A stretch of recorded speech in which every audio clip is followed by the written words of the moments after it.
Mr. Ken Krawchuk. Thank you very much. Okay. First, I'd like to thank the Susquehanna Valley Libertarians for having me here tonight. What I'd like to do is take a couple minutes to give you my standard stump speech. This is the one that I would deliver to any organization, whether it be a PTA or Republicans or whoever it may be. But then I want to add to that something at the end, which is just for Libertarians only. Some of the stuff we already talked about, like, for example, what the structure of the campaign is going to be, what the signature requirements are, things like that. Sound good? And if you have to leave, feel free to leave. I'm hard to insult. You have to be hard to insult here in this business. So let me start at the beginning. My name is Ken Krawchuk, 60 years old. I was born and raised in Philadelphia, North Philadelphia to be a little more precise. Still married to my first wife, Roberta. Been married 36 years. You know, our kids pick on us because they say, all of our friends' parents are divorced, separated. What's wrong with you guys? So we have 3 daughters, 2 grandchildren so far. I keep pushing the daughters, make grandchildren. They're always fun. Professionally, I'm an information technology entrepreneur.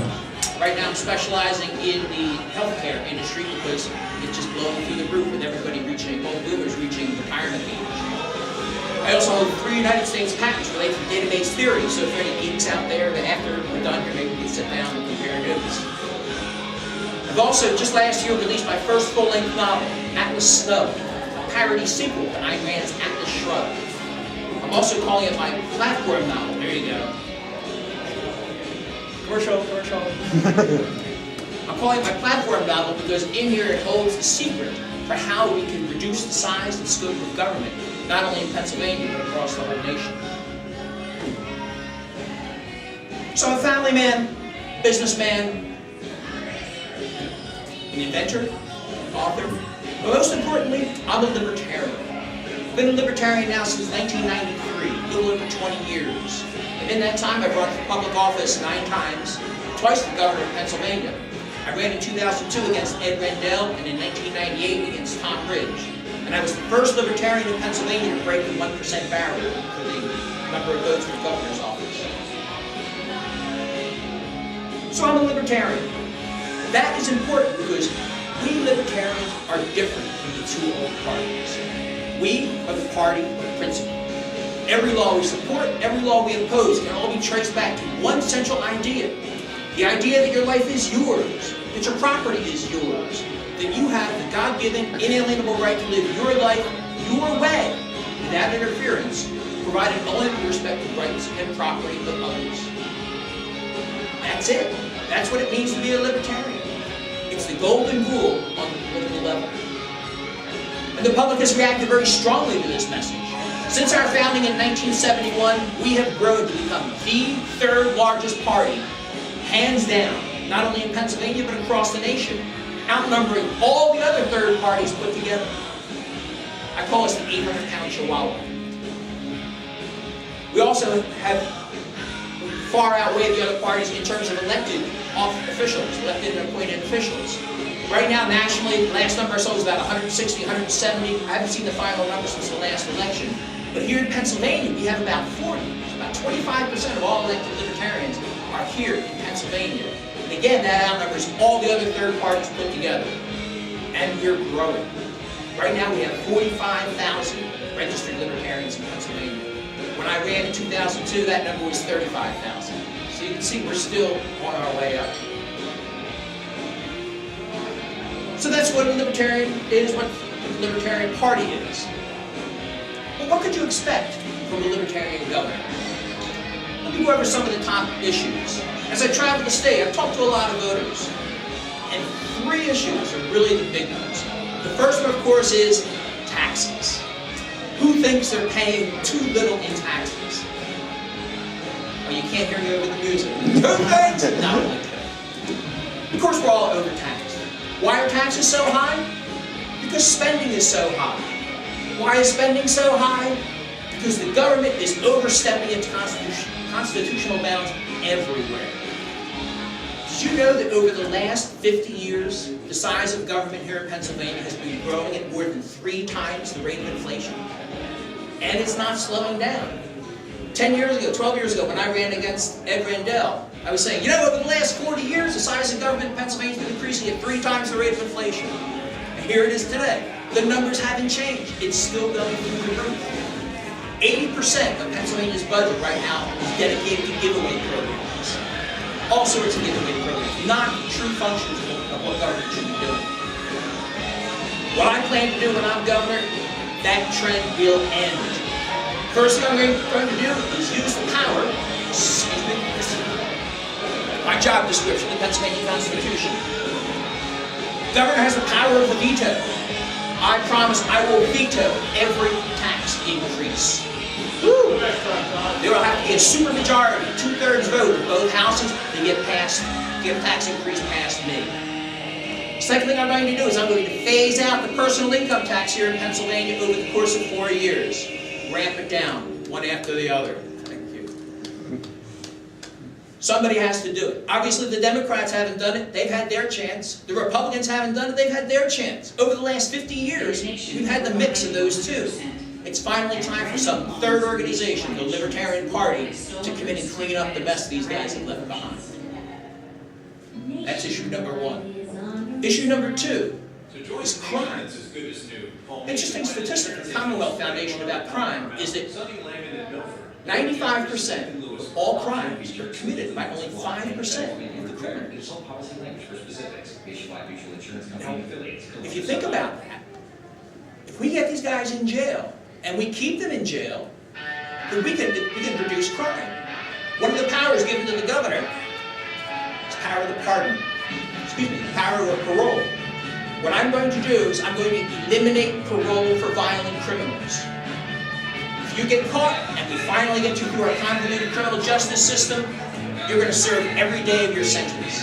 And since most crimes, almost all crimes, are committed by the criminals, it's guaranteed to reduce crime. Now sometimes when I mention that, people say, Ken, where are you going to put all these prisoners? Prisons are already overcrowded. It takes up 11% of Pennsylvania's budget to pay for our prison justice system. The easy answer is there are a lot of people right now in jail who don't belong there. Now I'm talking about non-violent drug offenders. Students who may have been caught smoking a joint, maybe somebody blowing a line, whatever it may be. They didn't hurt anybody. These people don't belong in jail. In fact, there are so many of these people in jail. The last number I saw was 59.9% of the prisoners were there for drug offenses. Now, I don't know about the situation here, but I know in Philadelphia, they have these prison caps. These prison caps are now so low that we're releasing murderers and rapists from our overcrowded prisons to make room for pot-smoking Grateful Dead fans. That's insane! If you had a choice, who would you put in jail? A murderer or a pot smoker? And it costs, if you take the total of the prisoners, divided by the budget, it comes up about $40,000 a year per prisoner. So when they're putting somebody in jail for smoking pot, that's $40,000 coming out of the pot. Another power that the governor has is the power of the pardon. I promise on my first day in office, I will pardon every single nonviolent drug offender and get them out of jail because they don't belong there. Thank you. A lot of other people don't belong there.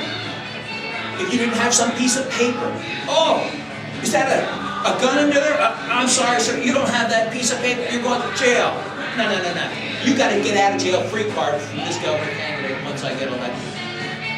Unless it's a real crime, convicted in front of a real judge, you've got to get out of jail free.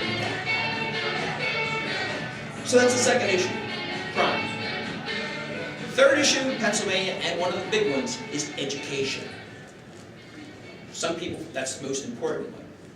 I have 3 different ideas for education. One of them where we can improve education without spending another dime. Another one where we can improve education and cut property taxes in half.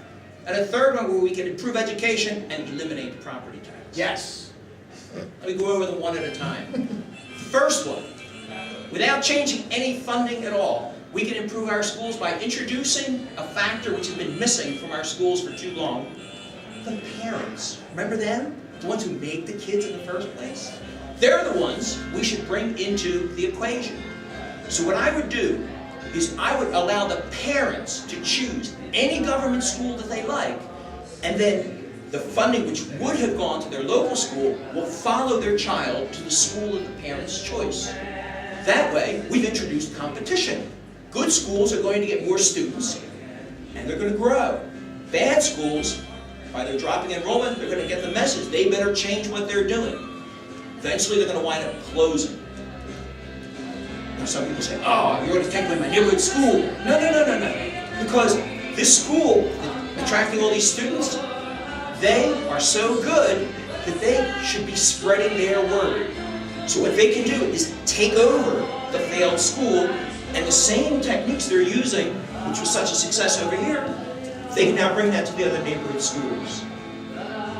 So you see how that works? Without spending the time by introducing competition based on the parent's opinion, we can get better education. It's not better in some bureaucrat's idea, it's not better in some teacher's idea, better in the parent's idea. And that's the only way that we should be doing it. Bring parents back into the equation. Now, that doesn't change any numbers. Same dollars, just we're shuffling around here, making schools better. It's the second thing we can do. A couple weeks ago, this is fresh data, a couple weeks ago, I went out on the net. My home township, Abington Township, it's in Montgomery County. I just went down looking at all the private schools, and I made up a little spreadsheet. What are they charging per year, one after the other after the other? Some of them are very expensive. The exclusive schools, maybe $20,000 a year. Some of the Catholic schools are as low as $2,000 or $3,000 a year. The average came out about $9,000 a year for the schools in southeastern Pennsylvania there. Then I took the Abington Township School District budget, divided it by the number of students. Guess how much they're spending per student? More than twice as much. Just about twice as much, about $19,000 per student. If we took that money that we're sending in right now, instead of having the school districts build Taj Mahals, taking over the education, if instead they placed students in the existing local private schools, we could cut property taxes in half overnight. Instead of spending $18,000, $19,000 a kid, we'll spend $9,000 a kid. And we don't have to build these big schools. And think of the side benefits of that. If you don't want your kid to go to a school where they say prayers in the beginning, you don't. If you want them to say prayers, you send them to one of those schools. And choice is there. The choice makes it cheaper, and the choice allows parents to decide more about their child's education.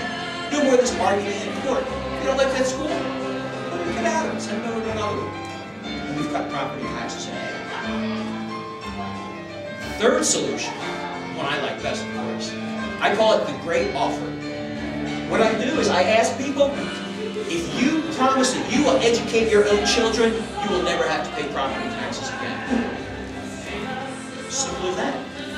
Now it's expensive, there's no question about it. You might have to take out a second mortgage, but once that second mortgage is paid off, you'll be done.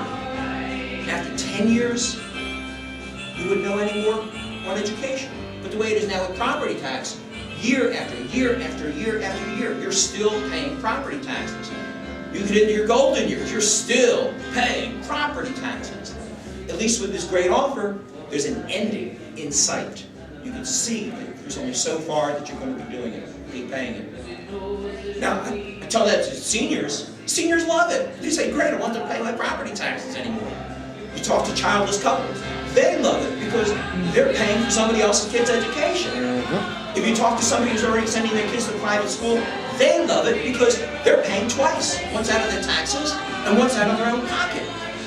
The only people who are a little questionable about it are the people who are getting a free ride from the government for education. Most people will win under this great offer. So there in a nutshell are my 3 plans for education. Introduce competition, which is going to keep costs the same, but improve the schools without another dime. The second one is allow the school districts, where it can, to have local school districts place students in the private schools and cut property taxes in half. And the third is the great offer, we can eliminate property taxes entirely. Now typically at this point what I would do is, if I'm speaking to a non-libertarian crowd, I would open up for questions. But I want to talk about some specific things with us in the Libertarian Party. And this is something that John and I were discussing before the meeting. The way things are going to roll from here is a three-step process. And listen to what you guys are talking about here. If you're an outreach, it fits right in. So it's going to give you a good framework. We're looking at a three-phase campaign. And this is not just for governor, it's for anybody in Pennsylvania. First stage is to get your nomination. We nominate our candidates internally. We don't have a primary. We don't insist that taxpayers fund our candidate selection process. We pay for it ourselves. We're going to be selecting governor, lieutenant governor, and a lot of the state reps and state senators at our convention, our state party convention, which is scheduled for February 22nd in Bethlehem, Allentown, Bethlehem area. I hope you go there. This first part of the campaign season, from now up until the convention, we start looking for candidates. We start trying to identify candidates. That's one of the reasons why I'm out here. I want to see how many of you guys and girls want to run for public office. Now next year, the only ones, as I mentioned, that are up are governor, lieutenant governor, and state senator and state representative. So if you're looking to run for school board, or whatever it is, or judge of elections, inspector of elections, you're going to have to wait until at least the year after that. So what we should be doing now is looking to identify candidates. And me personally, I'm traveling the state. I'm visiting all the local libertarian organizations. First to introduce myself, but the main thing is to find candidates. We need people to run. Nothing energizes a county party organization like running candidates. I mean, did you throw this guy a party? A big, hey, Gary got elected party? Yes, we did. There you go. All three of us. That's all right. It's a start. But when you get a candidate, more people show up at the meetings. I don't know what your regular attendance is. Maybe, is it more than half a year today? This is a big one. Candidates do this. So you should identify candidates. You already talk real good like a candidate. A lot of the questions you ask show that you have a real good handle on what it takes to get elected. That's why I got 10 votes for mayor. Not spending a dime. And just listen, it sounds like you guys got all the talent here. Good organizational skills, the ability to print up stuff. So start thinking about that. Who's going to be running for office? That's phase one. I should mention something else I mentioned earlier, is that there were two other people seeking the governor nomination for the Libertarian Party. One of them was Betsy Summers, who was our Eastern Vice Chair of the state party. But I talked to her, and she said, "What, are you thinking of running?" I said, "Yeah, I'm thinking of doing it." She says, "Thank God, I don't have to do it." She was only going to run because she didn't think we'd have anybody. Now, I'm trying to talk her into being lieutenant governor candidate, because one thing that's true is that women attract more votes than men. All other things equal, a woman will get more votes. So with the two of us on there at the same time, we should do well. Also, she is the second highest vote getter in state party history. So she's got a very good track record. She's very well spoken. I think she'll do well. Henry Haller, who was my lieutenant governor candidate in '98 and 2002, is thinking of running again as lieutenant governor. So it could be a matchup between Betsy and Henry. We'll see. Henry hasn't said. He's got to look at some business things. He runs his own business. In terms of governor, there's one other person who's thinking of running. He's from Philadelphia. His name is Steve Miller. He's a comedian. He just ran for, not the Common Pleas Court, it's the Philadelphia specific court. No, it wasn't. Commonwealth Court is higher up. Oh, okay. It's similar to Common Pleas, but it's in Philadelphia. But he just ran for that, so he's already been tested a bit. I don't know if he's going to get it or not. That'll be up to the convention. We'll be deciding that on February 22nd in Allentown. So they are the candidates. We'll see what's going to happen, and that's the first phase. That's the fun phase. I get to visit them. The second phase is the tough one, and that's where we have to get on the ballot. That's where we do our petition. Right now, the number hasn't been officially released yet, hasn't been finalized, but my calculation looks like we're going to need about 16,500 signatures to get our statewide candidates on the ballot. That's a lot. It's better than last time. In 2002, I needed 21,000. So there's a funny formula. The number changes every year. The number of signatures we have to get is 2% of the highest vote getter in the prior election for that same district. So Next year's race reaches back to this year's judge race. Unfortunately, it was a close race, 51% to 49%, and that's good because that keeps the number of votes down, which keeps the number of signatures down. And also, it's a judicial race. Nobody turned out. It was a very bad turnout. That lowers it even further. I've never seen it at 16,000 before. This is a new level. I've been in the party over 20 years.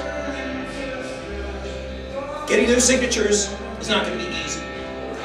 Our petitioning period begins on March 12th and runs through August 1st. So we have a good chunk of time, especially warm weather time. So we'll have things like 4th of July parades, we'll have Memorial Day.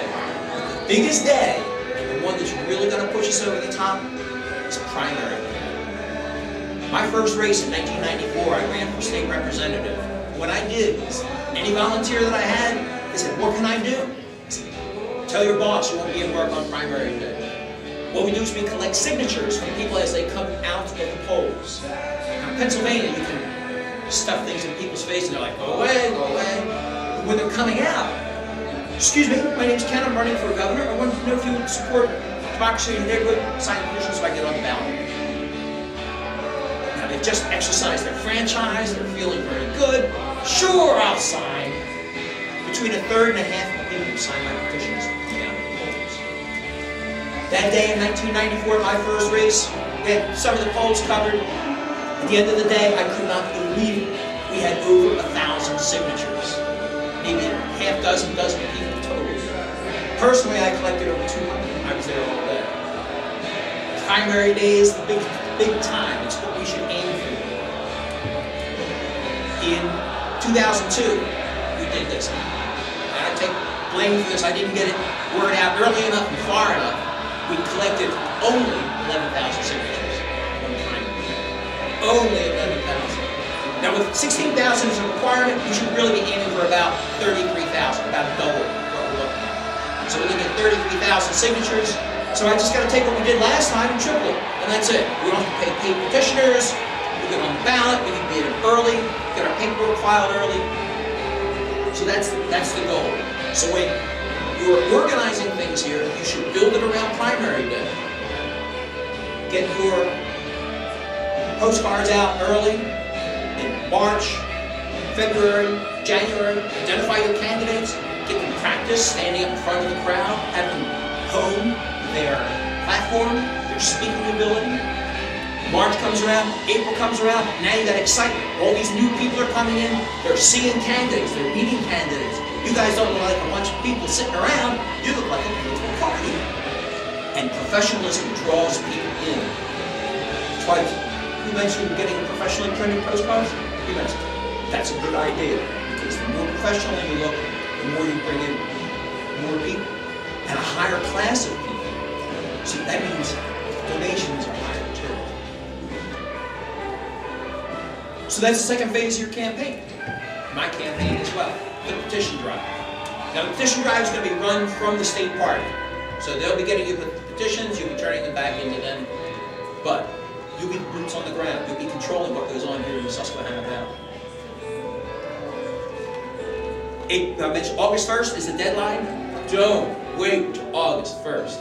Back in 2002, me, my wife, my campaign manager, a couple other people spent 3 nights before the deadline. Up half the night.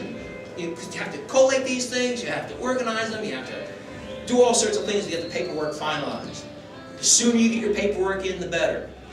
Big thing is after the 4th of July parades, make sure that you start to wind down at that point. And if we're on, that's when the fun begins. Because once you're on the ballot, you are now legitimate in the eyes of everybody who's out there. So all of a sudden, League of Women Voters contacts you right away and says, we're having 2 televised debates, 2 statewide televised debates. The first one's going to be on September 17th, the second one's going to be on October 4th. Could you please attend? Yeah, I'm going to attend. Newspaper reporters start calling you up. Yes, I see you're on the ballot. I want to know your position on X. And they'll sit there and they'll write it down. And they'll print it. They'll misquote you a lot. There was a guy in Allentown with the Morning Call. I think it's the name of the paper, the biggest paper there. We sat down for half an hour and I told him about how we can cut the cost of education, how we can cut crime, how we can get pot smokers out of prison. He didn't write down a single word I said. He went to the national platform and pulled out the most outrageous pieces that he could find, twisted them around and said, well, you're going to end Social Security. It's not even a state program. How am I going to end Social Security? I don't know. That sort of stuff will happen. But the point is, once you're on the ballot, that's when everything comes rushing in. So that's the makeup of the campaign. Getting the nomination, petition drive, which is a big part, and then the fun begins. Now, one thing I always like to talk about, especially with libertarians, is when you stand up here to talk in public. How many people love the idea of standing up and talking in public? That's our candidates. You know, I used to be scared to death to speak in public. I'm a geek. You know, I sit at my terminal and hide in the corner. And when I first started getting involved in politics, I just couldn't do it. I would get up there and I would have asthma attacks. I had to give an award at one of our libertarian conventions. It's a friendly group of people. I had to give an award to somebody. I couldn't eat dinner beforehand. I was such a wreck, so nervous. But now, it's all a thing of the past. Because I joined an organization called the Toastmasters. Who's familiar with Toastmasters? A couple of us. The mission of Toastmasters is to provide a supportive organization, supportive environment to practice public speaking and leadership skills. I am the result of that training. I used to be terrified just to talk in front of this kind of a group. Now I could go on national television, I could talk to an audience of thousands as easily as I'm talking here in front of you. There are Toastmasters clubs all over the place. There are 250,000 members worldwide, 12,000 clubs. I'm not sure about the density here, but down in the Philadelphia area, there are easily 100 clubs within 5 miles of Philadelphia. That's how many there are. Find one. Start attending their meetings. Typically they're twice a month. I have to warn you though, it's very expensive. Dues are $36 every 6 months. You won't find a better deal anywhere. And it's just completely changed my life because now I can stand up and I can present my message. And we libertarians, we have the best message in the world. Liberty. It's useless if we can't communicate it. And that's what Toastmasters will allow you to do. It'll teach you how to communicate it, the tricks of the trade, when to use gestures, how to use props. Got a bright idea? All sorts of things like that. What to do when you have a heckler in the audience. Toastmasters turned my life around completely. Can't say enough good things about it. You should all look into it, especially ones who like to talk in public. You may be good now, but it's like a diamond in the rough. You can chip off some of those loose edges. One thing that I used to do, I used to walk around all the time. No, just stand in one spot. Another thing is I used to use a lot of funny expressions. I'm from North Philly and I still say funny things. But one of the things that you get at a Toastmasters meeting is the feedback. Every meeting, half of it is giving speeches, the other half are evaluations of those speeches. So you learn when you're doing things incorrectly. Yes. You can do both sides of the fence. Toastmasters is great. I can't say enough good things about it. We started up a libertarian club just outside of Philadelphia. We've just been cranking out candidates who know how to go out there and speak. I think with that, that's everything that I need to say. So at this point, let me open it up to questions on any subject, whether you want to talk about issues, whether you want to talk about the campaign, within the Libertarian Party, questions about the party. What's a good place to go for a beer in the Philadelphia area? Wherever it may be. I had a couple questions. One question is about the National Guard. As governor, you will be in charge of the National Guard. The Constitution says that the militia can be called to execute the laws of the Union, recall agents, and suppress insurrection. But it doesn't say anything about sending them overseas to fight in Iraq and stuff like that. If there were another Iraq war or something like that, I mean, look what happened in Hurricane Katrina. and all the guardsmen were over in Iraq and they had to rely on other states, would you stand up and go and push to keep the guard here in Pennsylvania? Of course. If it says it in here, then I'm going to be doing it. Whatever is best for the citizens of Pennsylvania. And I think it would be best if we kept the National Guard here nationally. And when you mentioned the national government, there's a lot of other things that the governor can do. Anytime a federal agent comes into Pennsylvania, they need permission. So if the IRS comes in to prosecute a lien, well, they've got to present themselves to the sheriff first and get the sheriff's permission. If they don't, whatever they do is illegal. So, as governor, I would make sure that the sheriffs would be aware of that, and if the sheriffs are not doing their duty, I have the power to remove sheriffs. And guess who appoints the replacement? It's all in the Constitution. By the way, who's read this? I nail opponents in races where I've been in a debate, and like this just happened. Last year I ran for state rep, and I'm in the debate, and the question to the audience was, "Are you going to give us a jobs program?" And the Republicans said, "Oh yeah, we need a jobs program." Democrats like, "Yeah, I'll get you a jobs program." And I said, "Excuse me, here's my job description." And I turned to the Republican, "Where in here does it say you can do jobs programs?" She says, "A Democrat, where does it say?" And he's like, "Did you guys read this? You can nail them. Don't let them nail you. This is your job description. Regardless of what level you're at, it says in here what you're supposed to be doing. If you know what it says, you've got a leg up." And I have a bunch of them, if anybody needs one. Yeah. Did you have Need one? one? I haven't, actually, I don't know. Just give it away. I'll find it. I'm sorry, I stole your thunder. I just had a couple other questions. So speaking of the state constitution, one of the things you mentioned was about funding the schools, about private, non-secular, like religious schools. In the state constitution, it says public money can be for sectarian schools. Part 3, section 15, 14 and 15. So would you propose amending the constitution, or are you just talking about funding non-secular private Correct. schools? If we're going to be placing students, instead of in the Taj Mahals that we have today, we're going to be placing them in private schools, you're absolutely right. It has to be within that constraints of the Constitution. We cannot put them in secular schools. Now, they're already getting around that. I don't know if you're aware of it. If you're going to a Catholic school, they'll pay for the school books, they'll pay for buses, they'll pay for all kinds of things. They're already end-running the Constitution. But that's not new. We Libertarians. And then my another question is about when you ran for governor last time, did you get into the debates? Oh, yes, I did. There were they had 6 debates throughout the whole campaign season. I got into the first 4, and the first 2 were nationally televised. Wow. Yeah. And I tell you, I made a very big splash, because before the first one, which is in September, not many people were really bothering that much with me. But after that, everything changed. All of a sudden, the phone is ringing off the hook. I'm getting tons of requests for appearances. I'm getting volunteers coming out.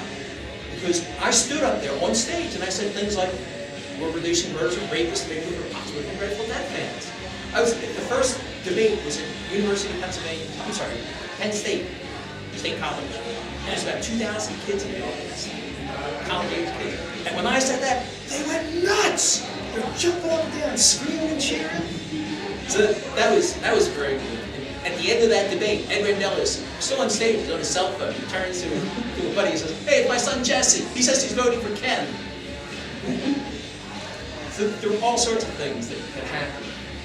Another one of my sound bites from the first debate really got a lot of press.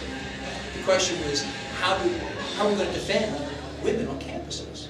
And my solution was, well, why don't we have an arms class where we teach them how to handle firearms? And that way, the criminals are going to say, "Oh no, you don't want to go to that school. They teach the women all how to use guns. You want to get shot? We'll stay away from there." And from that's going to mean that women who do carry are going to be protected, but also the women who don't carry are going to be within that zone, saying, "Oh, we're going to stay away from there." And I quoted from John Lott's great book, More Guns, Less Crime. If you haven't read it, John Lott, great book. He's a researcher from the University of Chicago. He did a national study at the county level, and he found that those counties that had strong gun control laws had more crime, and those that had more liberal gun laws had less crime. And one of the fallouts from it, he corroborated an old truth. Everybody knows that if a woman resists an attacker, she's twice as likely to be seriously injured. But John Lott found out that if a woman resists with a handgun, she's half as likely to be seriously injured. And from that, I drew the conclusion that handguns are a girl's best friend. And the crowd went nuts on that. That's probably one of my most quoted sound bites. So anyway, and they went right on down the line. I could talk about some of my other tricks that I used during the debates, but yes, I get into 4 of them. 2 of them I said nationally broadcast. San Francisco Chronicle was covered in my radios.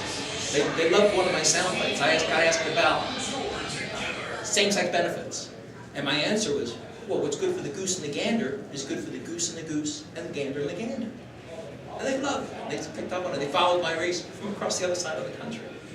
So yes, once we're on the ballot, we get invited to all these things. And then it gives you a stage, it gives you more communication with people than you could possibly ever get with postcards, knocking on doors. And it's free!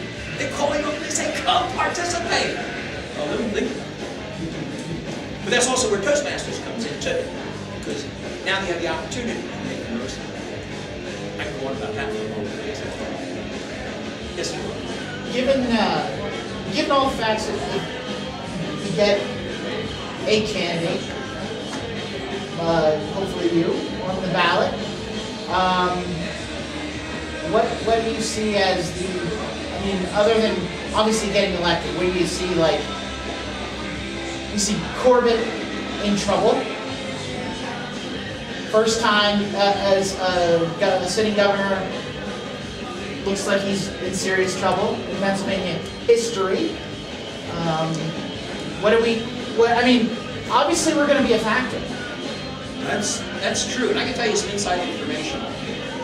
Our state party has, not only payroll, we have one retained, a high-powered attorney. He's the same guy who helped us fight back the ballot access challenge last year. Every couple of months he sends us a strategy memo. And I guess it was 2 months ago, he sent us one.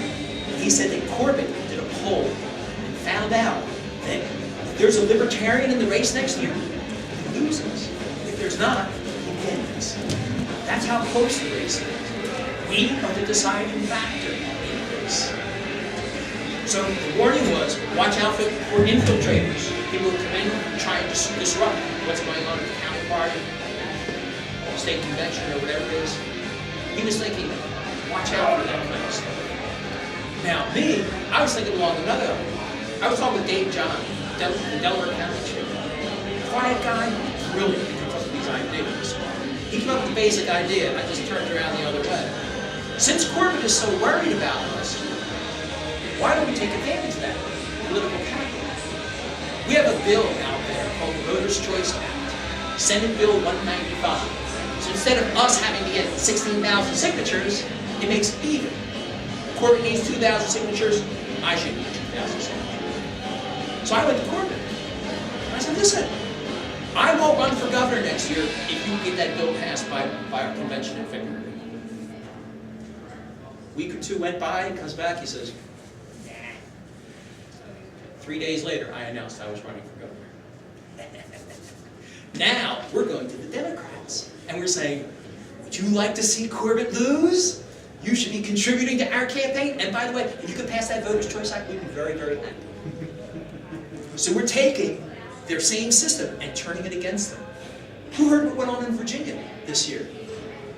The governor's race would be, the Libertarian governor's race would be funded by the Democrats. The last number I heard, he got over $175,000 from the Democrats. And I can tell you something we did in 2002, but my camera's running. But let me tell you, we already did this in 2002. We've already done things behind the scenes, gotten Democratic help against the Republicans. Some of it was simple things like Ed Rendell would go to bat for me. The fifth debate, I was banished from, because they said, no, we're getting to the end here. We're going to get rid of you children. But Ed sent letters to the League of Women Voters saying, please look at Libertarians. So we were getting help back then, and there was some more serious stuff. Like I said, I can't say that. But that answered, very long way of answering your question. Yeah. But yes, short answer is yes. It's a close race. Corbett could win or lose based upon what we Libertarians do. And we're making the most of the best of it. That's what we should be doing. Yes. We're in the game. You know, some people, back in 2002, when Ed Rendell and I were working on things together, some people would say, Ken, you're just a pawn in Ed Rendell's game. It's like, no, dude, you don't understand. In 1998, when I ran against Ridge, we weren't even in the game. Now we're a pawn. We matter. We have political capital. And that was in 2002. Today, we have so much more capital, we need a candidate who's going to be able to capitalize upon it. Other questions?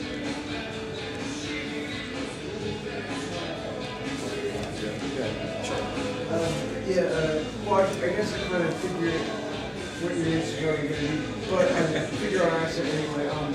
I'm the state coordinator for the Canada People Against the National Defense Organization Act, and that organization is trying to get local and then the state government to pass bills that would prevent this law enforcement from cooperating with the federal government. SB 999, Mike Fulmer's bill. Yeah. Yep, it's in the Senate right now.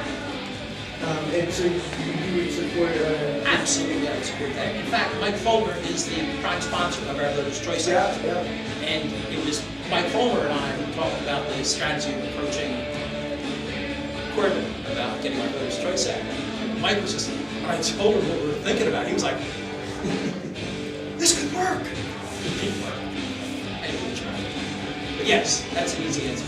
And I have to add parenthetically here, one of the best things about being a libertarian, you know what my answer is going to be. It's going to be your life, your way, providing you respect the rights and property of others. All the time. And if something brand new comes up, I could be on the national stage and somebody hits me with a brand new question, like, newsflash, we now have cloning, for example. What do you think about cloning, Ken?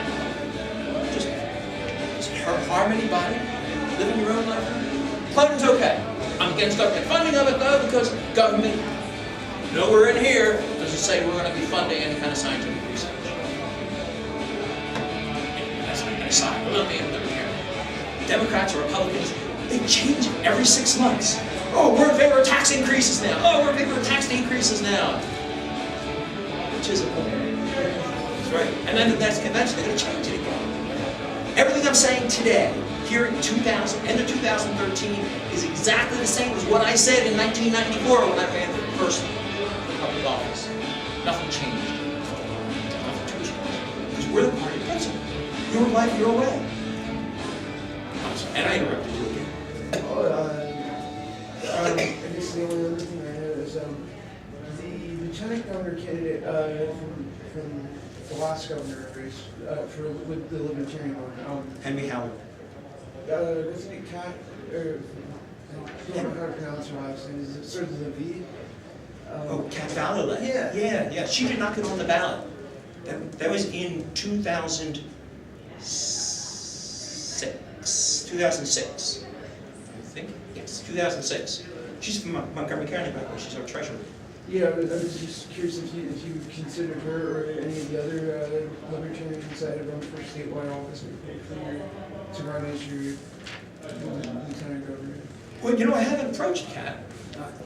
I do know her very well, but she's in the process of raising kids right now. And when she ran for lieutenant governor last time, she was originally just a placeholder, because we can substitute candidates after August 1st. I think between August 8th and August 15th, we can substitute candidates. So originally, she says, all right, I'll put my name in there. We're like, oh, come on, Kat, you can leave your name there. And nobody else came forward, and we left her on there. But of course, we were challenged that year, and didn't get on the ballot. In fact, we've been challenged every year since 2002. 2002, I didn't get challenged. Have they challenged me? I would have lost. which is bad. But in 2004, they challenged Ralph Nader, kicked him off the ballot, and they fined him $80,000 for trying to get on the ballot. 2006, same thing again, only they went after a Green guy, Carl Romanelli, who was running for U.S. Senate. That year, the number of signatures was stupid. It was 67,000 signatures. It's just because of a fluke in that 2% law. And we couldn't get 67,000 signatures. We couldn't even come close. But Carl was getting help from, I can't think of his name, Bob Casey. It doesn't matter. He was getting outside help to fund his petition drive. He collected 98,500 signatures. This is a record in Pennsylvania. But they challenged him, threw him off the ballot, and fined him $80,000. So it happened in 2004, 2006, 2008. They challenged Bob Barr, our presidential candidate. He's a former congressman. He had enough resources. He was able to fight back the challenge. 2010, and I didn't bring the letter with me. 2010, they sent us a letter, the Republicans. Nice little 2-paragraph letter from their lawyer to our state chair, saying, "Dear state chair, we're in the process of challenging your candidates in court, and if they're thrown off the ballot, you'll likely be fined. In the past 2 cases, it was $80,000. Now, because of inflation, we expect it to be $106,000. If your candidates withdraw immediately, we will not pursue throwing them off the ballot. Otherwise, we're going to proceed." That was in 2010. In 2010, they challenged every single third-party independent candidate. All of them. And all of them withdrew because of that intimidation. We're looking at $106,000 fine. That's what happened to Cat. Cat was one of the ones who withdrew that year. So there were no third-party candidates at all in 2006. In fact, I stand here today as the last third-party or independent candidate for governor of Pennsylvania. And I ran, 12 years ago. So in all that time, we have not had another candidate. It's one of the reasons we want this Voters' Choice Act, to help stop that kind of nonsense. But we've learned from the challenges. We're all set. We got a few favorable court decisions for us last year in the challenge. Yeah, from Gary Johnson's campaign. So we learned a lot from that. We've got a high-powered attorney on retainer. We've got court cases in our favor. And I run statewide petition drives before, so I already know what needs to be done. I just tweak a little bit to make sure that we have all of the lessons learned rolled in there.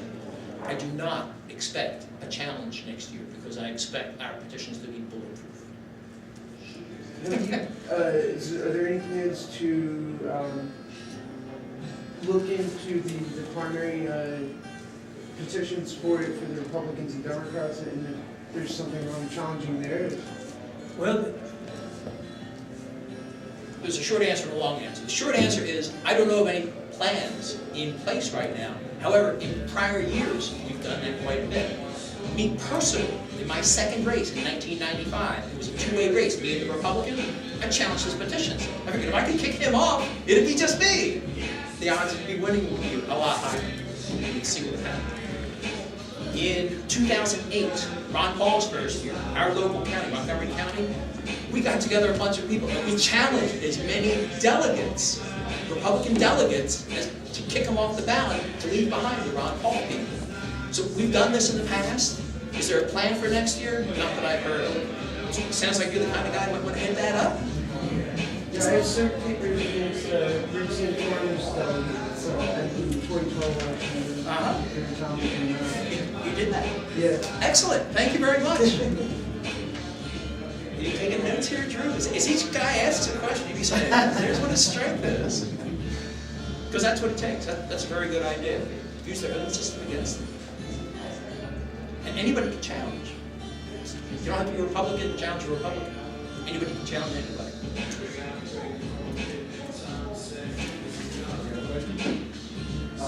Yeah, you said that if you run with a woman, it would help your. I just went off, but I'd be willing to shave and wear a dress again. That might get you somebody's vote. Well, it would depend on who the woman is. No offense, I don't really think they're It only works with people who don't know who they are. And it's a sad fact. Most people, when they go into the voting booth, have no idea who they're voting for. A buddy of mine always takes the sample ballot that the Republicans and Democrats hand out. He looks at it and votes the other way. But most people don't know who the candidates are. Most people don't even know, well, for example, who knows their state rep district number? Look at that. State rep. I'm the 153rd. Wow. 85th. 85th. You guys want to change the government and you don't know how it works? Go home. Put this in your bathroom. You should be reading this. You should know all of this. You know it off the top of your head. In 1998, there was some radio host out in Pittsburgh, and he just nailed my butt to the wall. He's like, how many polling places are there in Pennsylvania? I said, geez, I don't know. Don't you think you should know? Aren't you going to be out there? Are you going to be governing the state? You should know what the state. How many counties are there? 67. There, at least you know something. But you should know these things so you're not caught short. Like I was catching my opponent short when I nailed nothing in the Constitution. But all things equal, getting back to your main point there, Jasmine, if they see a woman's name, they don't know any of these people. They're just going down. Harry, Frank, Joe, Betty Ann. How it works.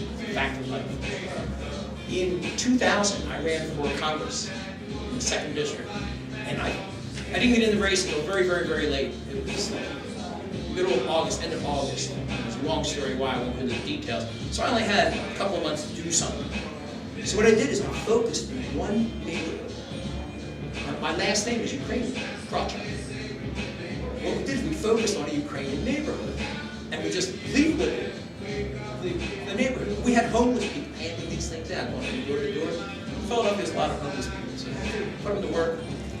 In that one district, from a standing start, I got 25% of the vote in that neighborhood in 2 months, 2 months worth of work. Whereas overall, my total percentage was about 1% for the whole district. So there are little tricks that you can use. If you're a woman, there's a trick right there. If you have an ethnic last name like mine, aim for that neighborhood. If your name is O'Shaughnessy, go in the Irish neighborhood. Don't go in the Italian. But you get the idea. There's all kinds of little tricks you can use. And it's just a big art, how to run for office. And that's another reason why I'm looking for your support, because I've been around this block a couple of times. I don't know if there's anybody else in Pennsylvania who could do half the job that I can. And I'm not bragging, it's fact. Say you're a governor and the federal government does what they've done once before, which is they try to dictate like the drug the alcohol registering there and pull the road funding. You can vulture the meat. There's the Obamacare decision that the Supreme Court had, that actually puts into question, because they declared the Medicaid space unconstitutional. That actually might, states could actually challenge the road funding thing now based on that. But they should have been more about it. A couple easy answers. First one is, the state legislature has to pass the law saying that they have to accept the money. You can't take federal money without a law saying, okay, we will accept the federal money. So right off the bat, it's going to take a supermajority, 2/3 of both houses, to get past my veto. And even if it does, there's a nice little thing hidden in, I think it's Article 9 in the back here. As governor, I have a line I do veto. So if they have a budget which says, here's the money we're going to be using to collect the federal money, I just cross it out. Then they got to go back and try and pass it again. So I've turned it into one single issue. Now we're going to have the issue of, are we going to try and override this so that we use their blood alcohol level or whatever it is? And by the way, the National Guard, they do the same thing. Because we get old federal equipment, they can stop that as well. We have to defend ourselves.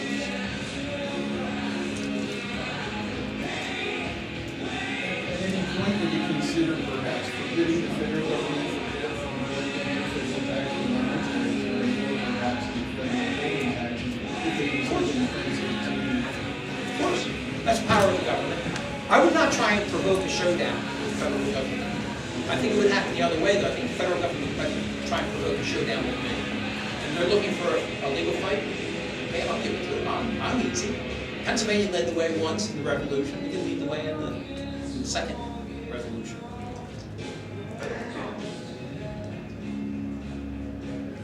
One thing that hasn't come up is when I reduce taxes and reduce spending and cut the personal income tax,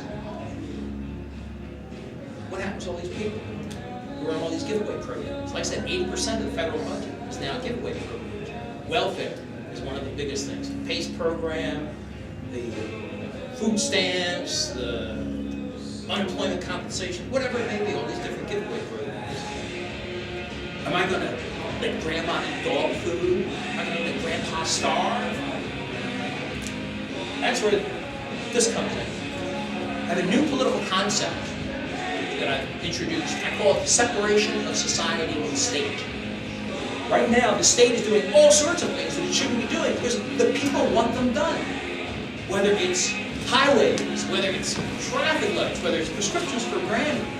All of these things are now being done by the state, even though it's not in the Constitution. What I'm proposing is a separation of society and state. All those functions that truly belong to society, like retirement plans, caring for the indigent, helping out neighborhoods, rescue and relief efforts after storms, all these things do not belong to the state. They belong to society.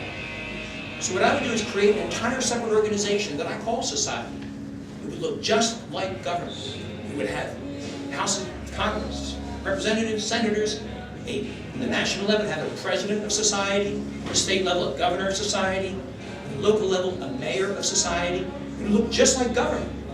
They would get elected, but the main difference between society and the state is that society does not have the coercive power of taxation. So if you want to help a little old lady, they can pass, I call them guidelines, not laws, because they would have no force of law. They're guidelines. Society has no coercive powers at all. So if they want to help little old ladies, they hold a fundraiser.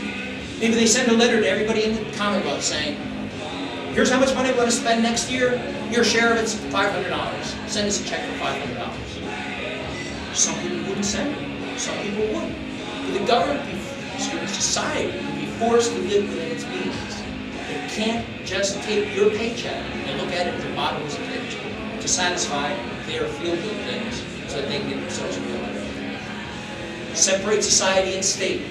Anytime somebody wants, if you want your rights protected from criminals, they're valid functions of government. The purpose of government is to protect the rights and property of citizens. Everything else would move over to society. And society would have to be forced to live within its budget. And if it needs more money, they can throw a bake sale, telethon, send out more fundraising letters or something like that. Have Sally Struthers come up and say, I think we should help people. Please send me your money. Look what Jerry Lewis does with his telethon. Raises millions. And Paul Newman with his sauce. I just saw it last weekend. Over $200 million he's donated to charity in the past couple decades. Now, we can harness that power and not allow government to run amok with our money because it's growing. 3 times the rate of inflation every year for the last 50 years.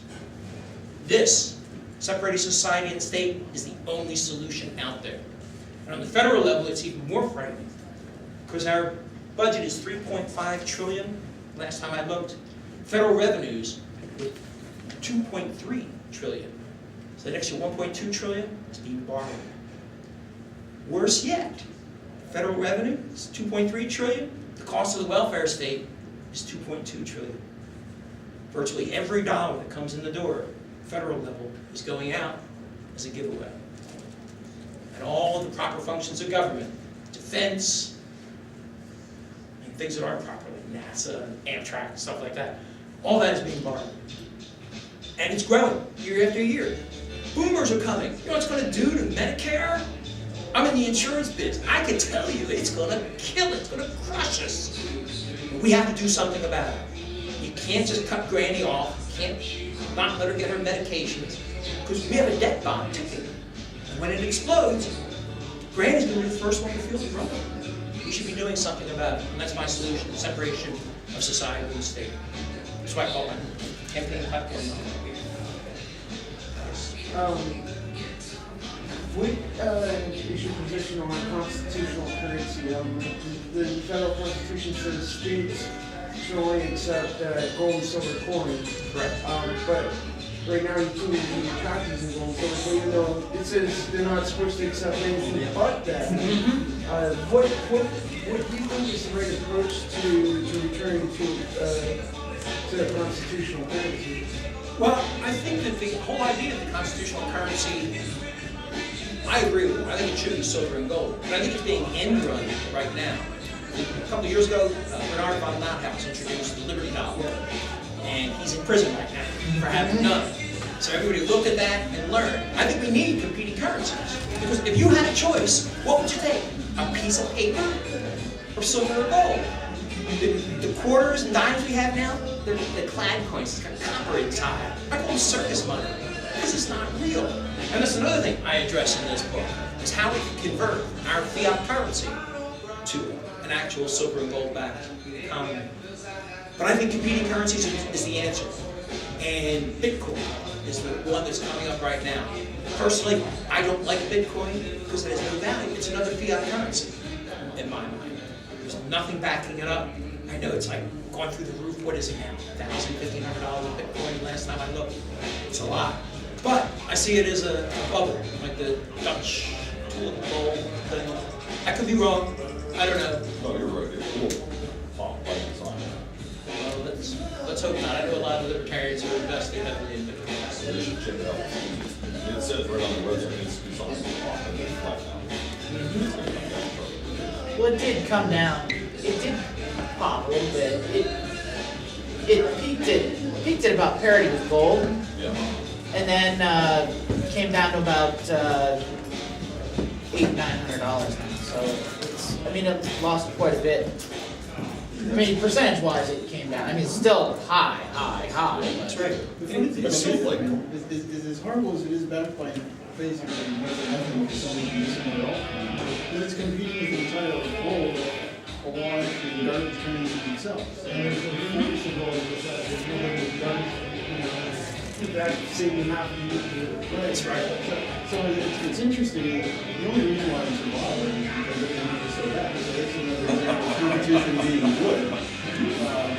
And if one country, maybe the Swiss Franc decided that they're going to try to maintain you know, the have the Chinese nationals, they're not converting. They're very weird. There's an ATM in Manitoba that takes Bitcoin. Really? Nice. I don't know if it's going to survive long. We'll see. Reminds me of the Monty Python episode when they have a magician create a block of flats. You just have to believe the apartment building is real. And the guy's in saying, well, do you think this apartment building is real? He's like, well, you know, now that you mention it, maybe not. It starts rocking. No. It's okay. Okay. Everything settles out. The same thing with Bitcoin. Right, any fiat currency. So what's your position on liquor monopoly? I'm against it. I'm against any monopoly. Every monopoly is state supported, and it always causes problems. I used to be a big supporter of NASA back in my Democrat days. I was a Democrat for 20 years before I decided to stop using your means for my ends. And it wasn't until Ronald Reagan banned commercial payloads from the space shuttle after the Challenger explosion in '86 that all of a sudden the rocket and chute, pardon the pun, exploded. There were only maybe a half dozen